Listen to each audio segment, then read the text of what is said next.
L'islamologue Tariq Ramadan est l'invité de ce journal. Bonjour. Nous reviendrons avec vous un peu plus tard sur les raisons de votre présence à Bruxelles. Un débat à l'ULB hier soir sur la liberté d'expression et une conférence tout ce week-end sur le renouveau de la pensée islamique. Mais d'abord, si vous le voulez bien, une réaction sur ce plan de lutte contre la radicalisation dans le milieu carcéral. Donc on prévoit des quartiers spéciaux, on isole ces détenus et on renforce l'encadrement avec des conseillers islamiques. Qu'est-ce que vous en pensez ? Alors écoutez, sur la question des mesures d'isolement, il faut savoir qu'aux États-Unis, comme en Grande-Bretagne où je vis, ces mesures similaires ont été prises. Parfois on a tenté, l'expérience a été tentée, elles ne sont pas toujours encourageantes parce que les contacts demeurent.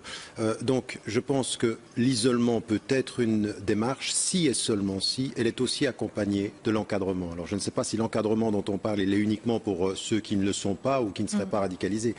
La clé du succès du travail d'accompagnement dans les prisons, c'est plus d'aumôniers ou de conseillers spirituels, beaucoup plus d'encadrement, beaucoup plus de présence, beaucoup plus de confiance aussi. C'est-à-dire que, comme l'a dit l'imam qui s'y rend, vous serez beaucoup plus écouter si vous êtes un musulman qui de l'intérieur parle aux musulmans que si vous envoyez quelqu'un qui serait uniquement un psychologue ou un conseiller d'orientation qui ne le sera pas. Supplémentaire. Alors la lutte contre le radicalisme musulman est aujourd'hui une priorité en Belgique comme dans pas mal d'autres pays d'ailleurs. Comment est-ce que vous expliquez-vous que ces jeunes, parce que ce sont principalement des jeunes, souvent issus de l'immigration deuxième voire troisième génération, donc des Belges, comment se laissent-ils tenter par le djihad et par cette vision fondamentaliste de l'islam? Alors écoutez, il y a deux raisons, parce que ce sont les enfants de deux parents, si je veux prendre symboliquement. Ce sont les enfants de la communauté musulmane, ils sont musulmans. Et donc, en l'occurrence, ici, il y a un vrai déficit sur notre encadrement, sur l'institutionnalisation de la formation, sur la présence. Quand finalement vos informations, vous les prenez sur Internet ou sur des réseaux sociaux et que vous pouvez vous faire manipuler, c'est la preuve qu'en amont, la formation n'est pas suffisante. Et donc là, c'est à la conscience musulmane, aux institutions musulmanes, belges, européennes, de faire un travail. Mais d'un autre côté, comme vous l'avez dit, ce sont des Belges de confession musulmane, ils sont les enfants de cette société-là. Et qu'est-ce qui fait qu'à un moment donné, vous puissiez vous tourner, donc il y a des raisons objectives, la frustration sociale, le manque de considération, la perception quand même que le discours... Ça veut dire que ce sont des facteurs extérieurs qui sont responsables? C'est des facteurs intérieurs et extérieurs, mauvaise compréhension de l'islam, et puis en même temps des frustrations, on le sait, il y a des expressions de frustration, de mal-être, et donc il ne faudrait pas que nous nous regardions les uns et les autres, les musulmans d'un côté en disant c'est la faute à l'Occident ou c'est la faute à la Belgique, et d'un autre côté la Belgique disant ah ben c'est la faute aux musulmans. Non, il y a des vraies questions d'intégration par le social, d'intégration par le scolaire. Quand vous êtes bien dans votre être et quand le discours autour de vous n'est pas un discours systématiquement stigmatisant, ben vous êtes moins attiré par des réseaux sociaux. Je pense qu'il faut que nous comprenions que nous avons une co-responsabilité. Et vous avez dit une chose qui était importante dans l'implicite de votre question, c'est qu'à un moment donné, il faut que nous comprenions que nous sommes des partenaires. C'est-à-dire qu'il faut que l'État belge fasse confiance à ses citoyens de confession musulmane comme étant des éléments de la solution et non pas des suspects du problème. Et ça, aujourd'hui, il y a un vrai travail à faire dans la confiance mutuelle. On en parle un peu plus longuement avec vous un peu plus tard dans ce journal. Excusez-moi. Tariq Ramadan est de retour sur ce plateau. Tariq Ramadan, vous êtes un intellectuel bien connu, intellectuel musulman, médiatique et régulièrement polémique. Hier soir, vous étiez invité à l'ULB pour un débat sur la liberté d'expression. L'ULB qui avait refusé de vous inviter il y a 8 ans de ça. Vous avez changé entre-temps ? Non, je pense que c'est l'ULB qui s'est réconcilié avec ses principes. On a défendu à l'ULB et on défend à l'ULB la liberté d'expression et on m'avait empêché d'y intervenir pour des raisons de propos qu'on me soupçonnait ou qu'on avait dit ou qu'on pensait que je disais, cette fameuse théorie que je dis une chose et une autre. Depuis 25 ans, ma ligne, elle est claire. Je dis toujours les mêmes choses. Mais la critique persiste, hein. Elle continue. Persiste, cette réputation sulfureuse, elle vous colle toujours à la peau. Après les événements de Charlie Hebdo, on vous a encore régulièrement accusé de tenir un double langage, de ne pas dire assez clairement « je suis Charlie ». Vous le dites ou vous ne le dites pas? Non, non, moi je ne le dis pas de cette façon-là. J'essaye de comprendre ce qu'on veut dire parce que...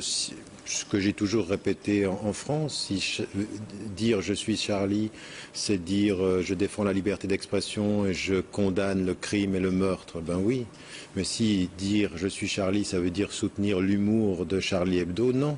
Et j'ai toujours dit ne nous assignez pas à un ou ceci ou cela. Ça, c'est la position de George W. Bush. C'est ça que ça veut dire. Je suis Charlie. Les gens qui brandissaient ça dans la rue, c'était dire leur soutien à la liberté d'expression. Est-ce que dans ce contexte-là, où justement on perd un petit peu ses repères, où énormément de jeunes perdent leurs repères, est-ce qu'un intellectuel comme vous, écoutez, n'a pas la responsabilité de dire clairement les choses à un moment? Non, mais elles sont claires. Vous savez, le sens de la nuance, c'est pas un manque de clarté. Dire que les choses sont complexes, c'est pas un manque de clarté. C'est toujours, il faut être clair dans la complexité, clair dans le fait que non, ça n'est pas aussi simple que ceci.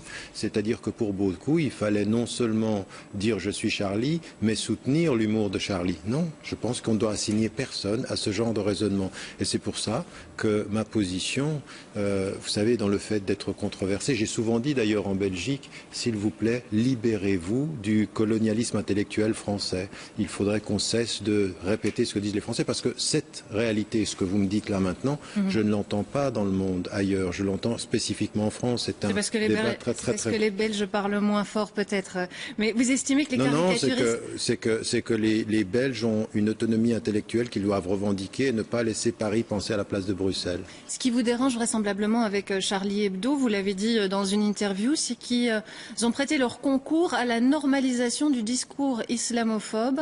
C'est en ces termes que vous exprimez. Non, pas seulement, non.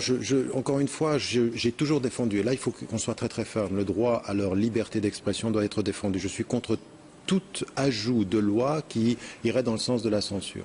Je dis en même temps que pour chacun d'entre nous, vous comme moi, quand on a la liberté de s'exprimer, il faut avoir l'éthique de l'usage de cette liberté. On ne peut pas dire n'importe quoi.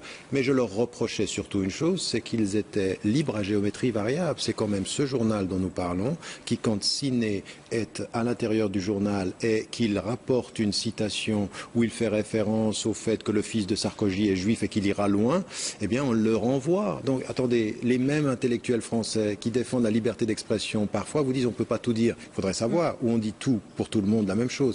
Donc mon problème avec Charlie Hebdo, c'est cette stigmatisation permanente et qui était liée pour quelque chose qui était grave pour moi. C'est qu'à un moment donné, on le sait aujourd'hui, vous le savez dans les médias, parler de l'islam, ça fait de l'argent et qu'ils utilisaient ceci de façon pas toujours très très honnête. L'antisémitisme, vous en parliez, et c'est vrai qu'il en est beaucoup question aujourd'hui. On l'associe beaucoup justement au monde musulman aujourd'hui. C'est quelque chose que vous voyez comment?